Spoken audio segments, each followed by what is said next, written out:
के एक लड़के में जिन आ जाता था। उसे बहुत तकलीफ होती थी, जिसकी वजह से उसके घर वाले उसका बहुत ख्याल रखते थे।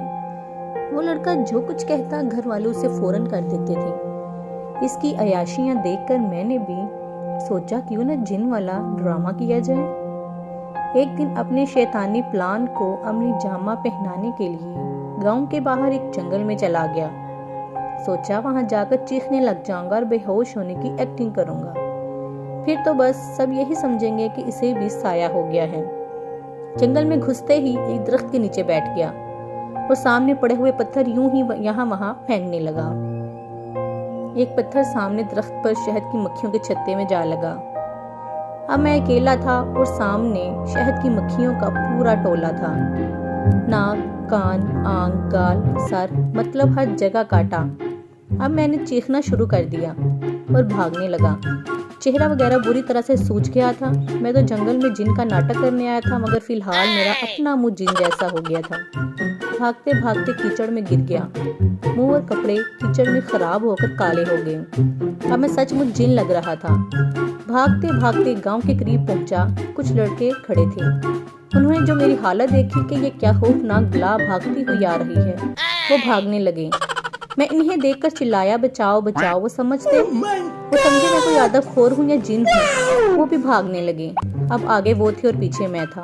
भागते भागते हम लोग घरों में दाखिल हो गए।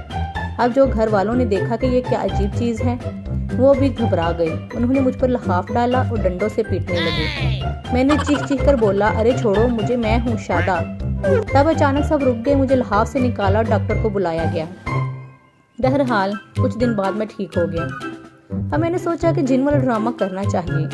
एक दिन शाम को मैं सेहन में चारपाई पर बैठा था तो मैंने अजीब अजीब आवाजें निकालना शुरू कर दी और टेढ़े मेरे मुंह बनाना शुरू कर दिए। सामने चारपाई पर दादी माँ बैठी थी।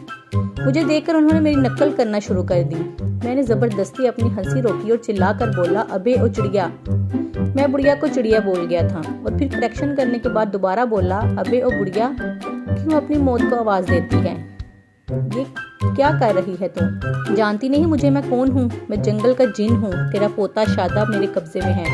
अब खौफ के मारे दादी की नकली बत्तीसी बजने लगी और बजते बजते जमीन पर गिर गई। इतने में अम्मा अब्बा भी आ गए और कहते, जिन बाबा हमारे बच्चे की जान छोड़ दो, ये वैसे ही निकम्मा था, इससे आपको कुछ नहीं मिलेगा। हमारे पड़ोसी के बच्चे को चिमट जाओ।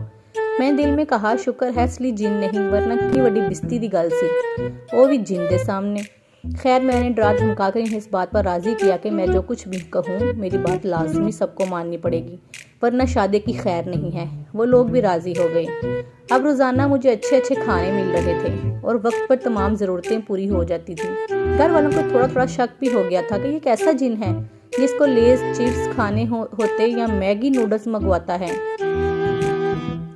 या पेप्सी बोतल पीता है, मगर डर की वजह से कुछ ना कहते हैं।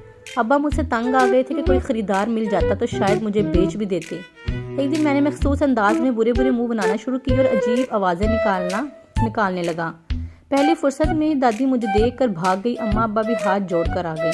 मैंने सोचा आज आखिरी ड्रामा करके फिर तौबा कर लूँगा, बस आज किसी तरह मुझे साइकिल मिल जाए। मैंने साइकिल की फरमाइश के गुर्बत के राग अलापने शुरू कर दिए। अब मैंने घर में उछल कूद मचा दी। यहाँ भाग के जाता, वहाँ जाता, भाग भाग कर गिर गया और बेहोश होने की एक्टिंग करने लगा, जैसे शादी को बहुत तकलीफ हो रही हो। ऐसे में अल्लाह जाने अब्बा को क्या ख्याल आया। उन्होंने कहा, ये नकली जिन है।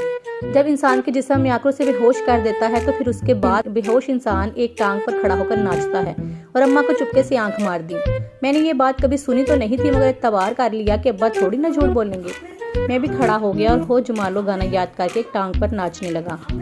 फिर कुछ देर बाद अब्बा का जूता सीधा मेरी नाक पर आ लगा। उसके बाद जो हुआ उसे अल्फाज में बयान नहीं किया जा सकता।